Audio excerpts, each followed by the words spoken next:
የመፍጠርና የመፍጠንን መርህ በፓርቲያችን የተቀመጠውን የአሰራር መመሪያም ጭምር የተገበርንበት አንዱ ቤቶች ላይ ነው። ሺፍት ነው ያደረግነው። ለቤት መገንቢያ በጀት የለም፣ ንግድ ባንክ አያበድርም የሚል ለቅሶ ተውነና መጀመሪያ እንደዛ ነበር አጀማመራችን 2013 2014 እንደዛ አይነት ነበር። እነኛም 139,000 ከለውጡ ዋዜማና በፊት የተጀመሩ ቤቶችን ለመጨረስ እንኳን በጣም ከባድ ነበር። እነሱን ለመጨረስ ወደ 15 ቢሊዮን የሚሆን ተጨማሪ በጀት ያስፈልግ ነበርና እሱን ለማግኘት ብዙ ውጣ ውረዶችን አልፈናል ከንግድ ባንክ ጋራ። ነገር ግን ጎን ለጎን የስትራቴጂ ለውጥ ነው የተደረገው። የስትራቴጂ ለውጥ ቤት አቅርቦት ነው እንጂ መጨመር ያለብን ቤት ገንብቶ ማቅረብ በተሟላ ሁኔታ ማድረግ ያለበት መንግስት ብቻ አይደለም።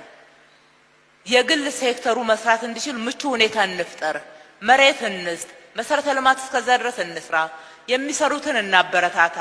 በኢህአዴግ ዘመን ጀምሮ የተሰነካከሉ በርካታ የሪል ስቴት ፕሮጀክቶች ነበሩ።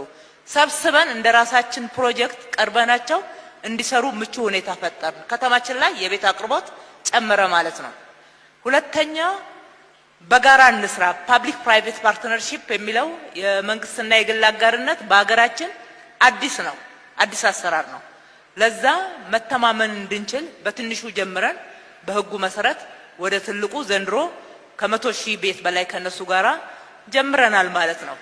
አቅርቦትን መጨመር ያው በጎ ፍቃድ ክቡር ጠቅላይ ሚኒስትራችን አስጀምረው በርካታ ባለሀብቶች ከመንግስት ባላነሰ ሁኔታ ለአካባቢያቸው ነዋሪዎች፣ ለድሆች፣ ለአገር ባለውለታዎች በተለያየ መንገድ ቤታቸው ራሳቸው ላይ ለፈረሰ የቀበሌ ቤቶችን አድሶ በመለወጥ በኩል ትልቅ ሚና ተጫውተዋል። ይሄ 40,000 ቤት የምንለው ምናልባት እኛ ብረት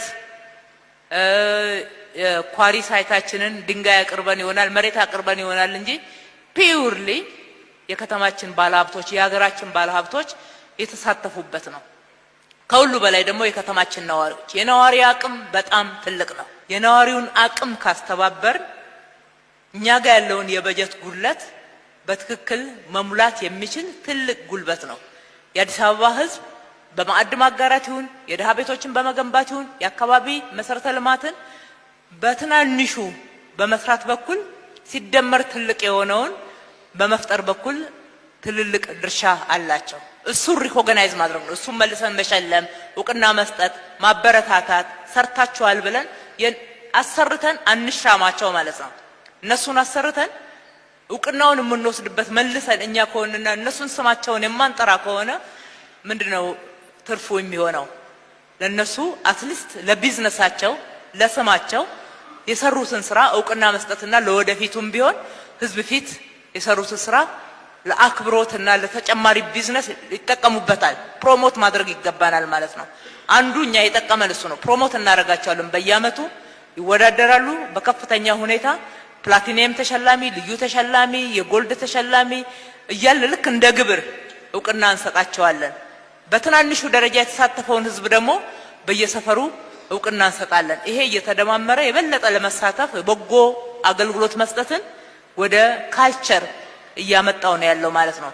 ስለዚህ አቅምን ደምረን መጠቀም የምንለው እንዲሁም ደግሞ ከክልሎች ጋር የፈጠርነው ትስስር እውነቱን ለመናገር በዘርፎች ቅንጅት ላይ የተናገርነውን በግብይት ስርዓት ላይ አይተነዋል።